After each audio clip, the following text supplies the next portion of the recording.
Jemaat Tuhan, menjadi sahabat bagi seorang penting, seorang yang hebat, seorang yang kedudukannya berada di atas kita, yang lebih tinggi dari kita, pasti membuat kita merasa terhormat. Apalagi kalau bagi orang itu kita ini bukan siapa-siapa, kita ini cuma sekadar bawahan, kita ini cuma sekadar hamba. Ketika kita dijadikan sahabat oleh orang itu, maka itu sungguh merupakan suatu kehormatan besar. Tetapi saudara, untuk bisa menjadi sahabat bagi orang penting itu, bagi orang yang hebat tadi, yang kedudukannya di atas kita itu, tentulah ada sesuatu yang harus kita kerjakan, yang harus kita lakukan. Tentulah ada kriteria tertentu yang membuat orang tersebut memilih kita, menjadikan kita sebagai sahabatnya. Atau mungkin karena kita pernah melakukan sesuatu baginya, sehingga orang tersebut menjadikan kita sahabatnya. Nah, saudara-saudara yang terkasih di dalam Tuhan, Tuhan Yesus dalam bacaan kita tadi juga menjadikan murid-muridnya sebagai sahabat. Yang semula berstatus hamba dijadikan sahabat. Sebagaimana kita baca tadi, kamu adalah sahabatku. Aku tidak lagi menyebut kamu hamba, tetapi sahabat.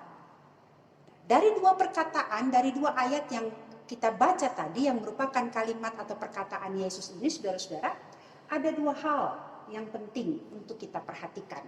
Yang pertama, ketika Tuhan Yesus berkata kepada murid-murid, kamu adalah sahabatku, aku tidak memanggil kamu lagi hamba tapi sahabat.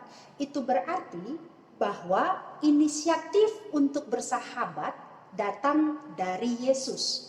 Bukan murid-murid yang minta, bukan murid-murid yang mengajukan diri, Yesus jadikanlah kami sahabat, tidak.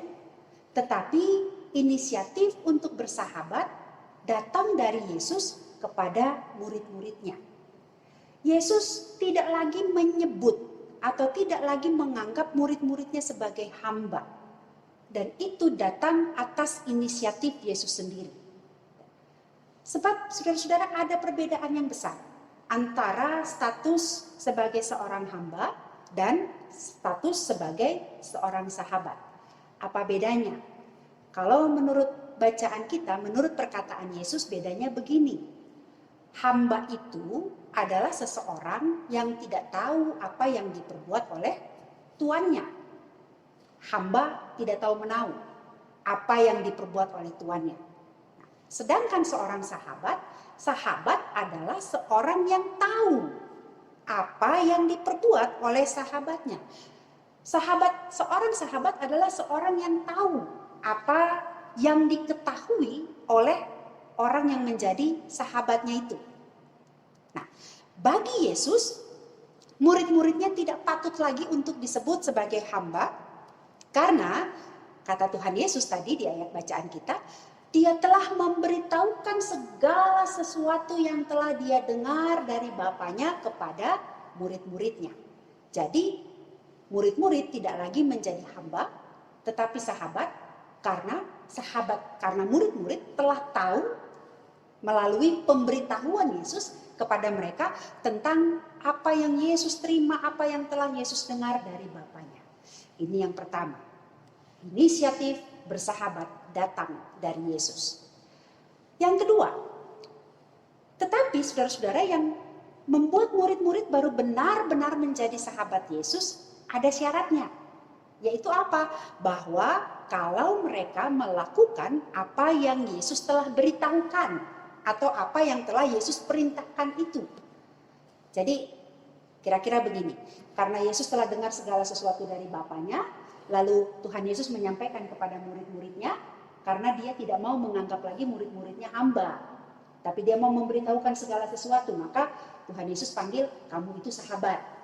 Tetapi murid-murid baru benar-benar menjadi seorang sahabat dari Yesus kalau mereka melakukan apa yang Yesus beritahukan itu.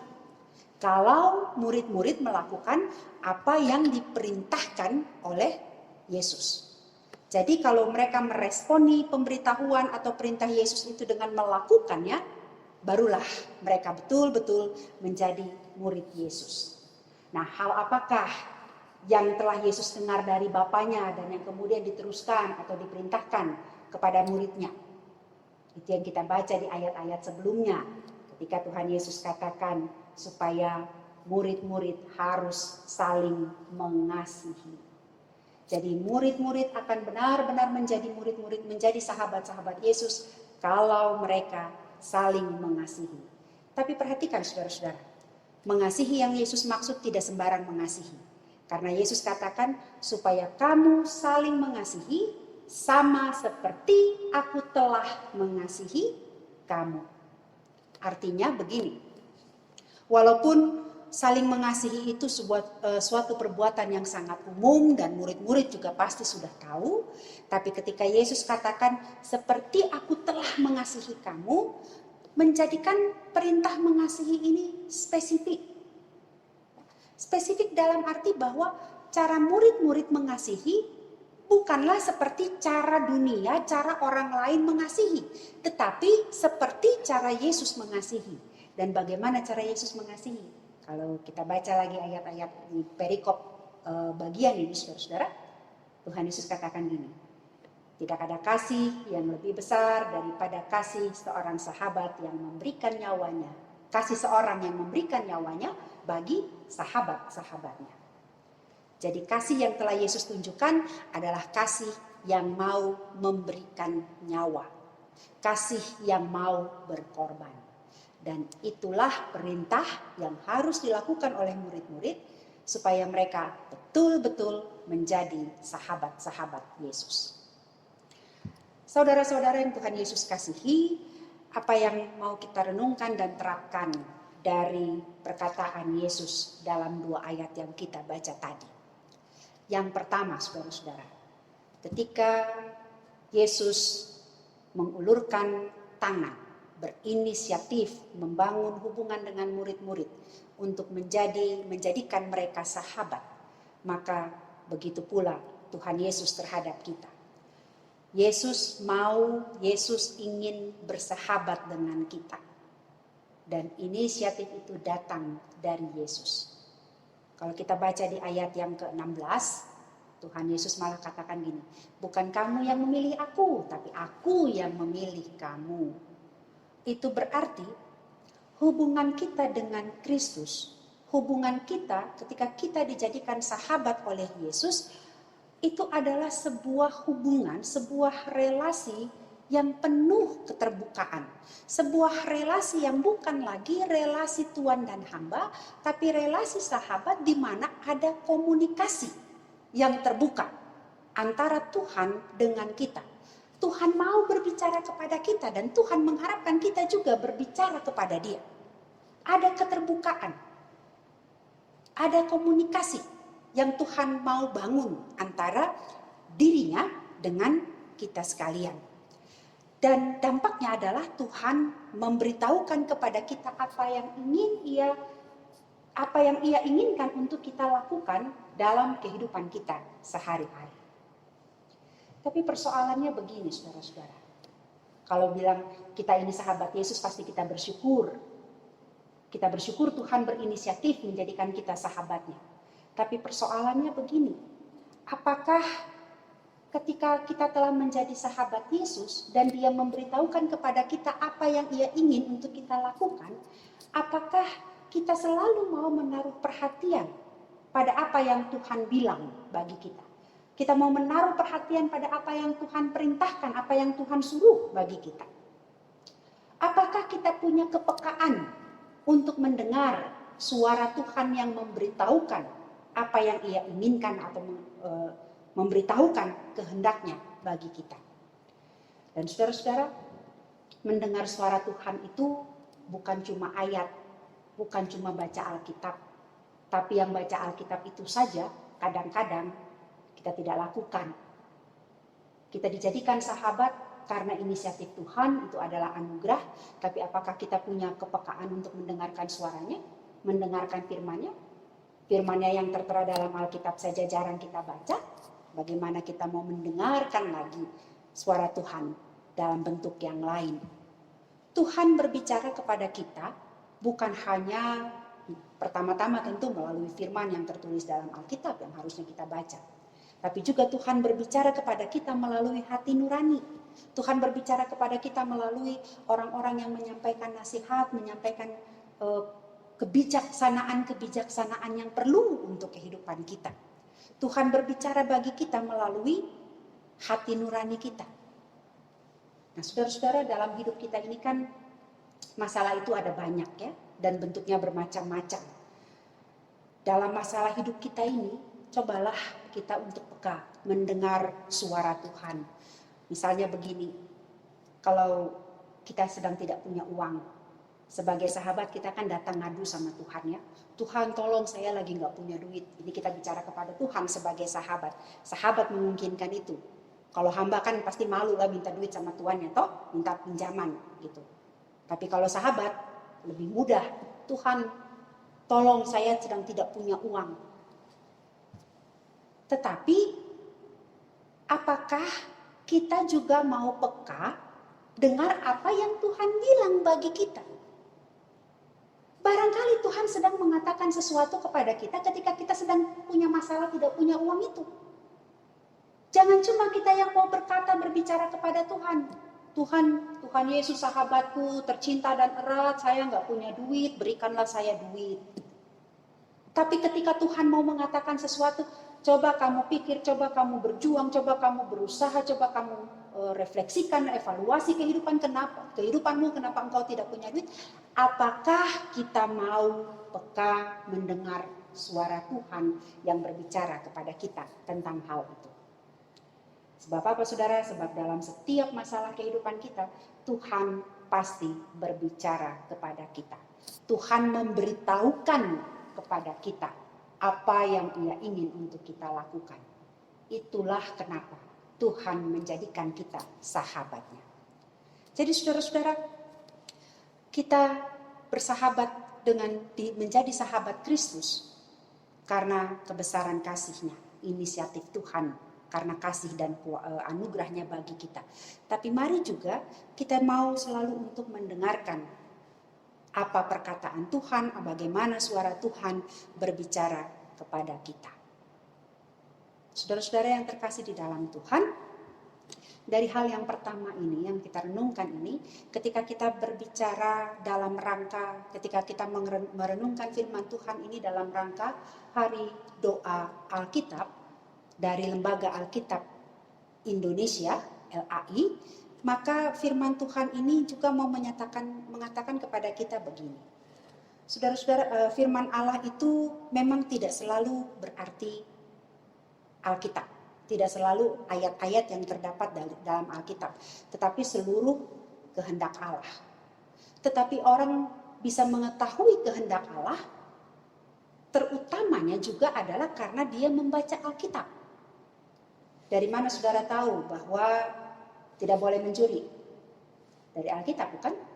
Dari mana saudara tahu bahwa jangankan membunuh itu dosa, benci orang aja dalam hati, dendam saja sudah berdosa? Dari mana saudara tahu? Dari Alkitab, bukan? Jadi dalam Alkitab itu terdapat firman Allah, terdapat kehendak Allah. Dan bisa tahu kehendak Allah itu karena kita juga membacanya dari dalam Alkitab. Nah, sampai saat ini kalau kita melihat apa yang sedang digumuli oleh Lembaga Alkitab Indonesia, saat ini kenapa kita menggunakan tata ibadah dari BNKP, Banua Niha Keriso Protestan, BNKP kalau tidak salah, begitu. Karena LAI sedang menggumuli penerjemahan dan pencetakan Alkitab dalam bahasa Nias bagi orang-orang Nias yang kemungkinan belum bisa, tidak terlalu paham bahasa Indonesia. Supaya apa? Supaya kehendak Allah yang terdapat dalam Alkitab itu dapat mereka dengar, dapat mereka kenal, dapat mereka mengerti. Dan tentunya lakukan juga dalam kehidupan sehari-hari. Orang yang punya Alkitab saja belum tentu mengerti kehendak Allah. Orang yang punya Alkitab saja belum tentu tahu melakukan apa yang Allah kehendaki. Apalagi kalau tidak punya Alkitab, apalagi kalau tidak pernah tahu apa kehendak Allah. Karena itulah Lembaga Alkitab Indonesia mengajak kita untuk turut berjuang bersama, bergumul bersama untuk pengadaan Alkitab dalam bahasa Nias bagi saudara-saudara kita yang ada di Nias. Supaya apa? Supaya mereka pun yang telah dijadikan sahabat oleh Yesus mengenal, mengerti, mengenal dan melakukan kehendak Allah di dalam kehidupan mereka sehari-hari. Yang kedua, saudara-saudara, Tuhan memang menjadikan kita sahabat. Tapi kita baru benar-benar menjadi sahabat Kristus yang sejati ketika kita melakukan apa yang Tuhan perintahkan. Dan apa yang Tuhan perintahkan? Saling mengasihi. Sudahkah kita menjadi sahabat Kristus? Atau ukurannya cuma satu. Kalau saling mengasihi. Kalau kita belum bisa mengasihi, berarti kita belum jadi sahabat yang benar bagi Kristus. Kalau kita belum sungguh-sungguh mengasihi, kita belum jadi sahabat Kristus. Secara jelas Yesus katakan, kamu adalah sahabatku jikalau kamu melakukan apa yang aku perintahkan. Perintah Tuhan adalah saling mengasihi. Kalau kita baca di surat-surat Yohanes, dikatakan juga begini, aku memberikan perintah baru kepadamu, yaitu perintah itu saling mengasihi. Perintahku itu tidak berat. Jadi sebetulnya saling mengasihi itu tidak berat. Berat nggak saudara? Mengasihi itu. Kalau betul-betul mengasihi Kristus, sesungguhnya mengasihi tidak menjadi berat. Apalagi dengan kriteria seperti yang Yesus katakan, hendaklah kamu saling mengasihi sama seperti aku telah mengasihi kamu. Kasih yang bagaimana? Kasih yang saling mengorbankan nyawa. Kasih yang mau saling berkorban. Jadi kita betul-betul akan menjadi sahabat-sahabat bagi Yesus kalau kita sungguh-sungguh saling mengasihi dan rela berkorban. Persoalannya saudara-saudara, ternyata seringkali kita lebih mengasihi diri kita sendiri daripada mengasihi sesama kita. Lebih mudah bagi kita untuk saling membenci daripada saling mengasihi. Adalah lebih gampang bagi kita untuk mengesampingkan perintah Tuhan daripada melakukannya. Konsekuensinya sih adalah bahwa kita tidak benar-benar menjadi sahabat-sahabat Yesus. Tapi ketika kita betul-betul ingin menjadi murid, menjadi sahabat Yesus yang sejati, sahabat yang sejati bagi Yesus, kita ditantang untuk melakukan perintah ini. Supaya kita saling mengasihi satu kepada yang lain. Dan kasih itu adalah kasih yang nyata.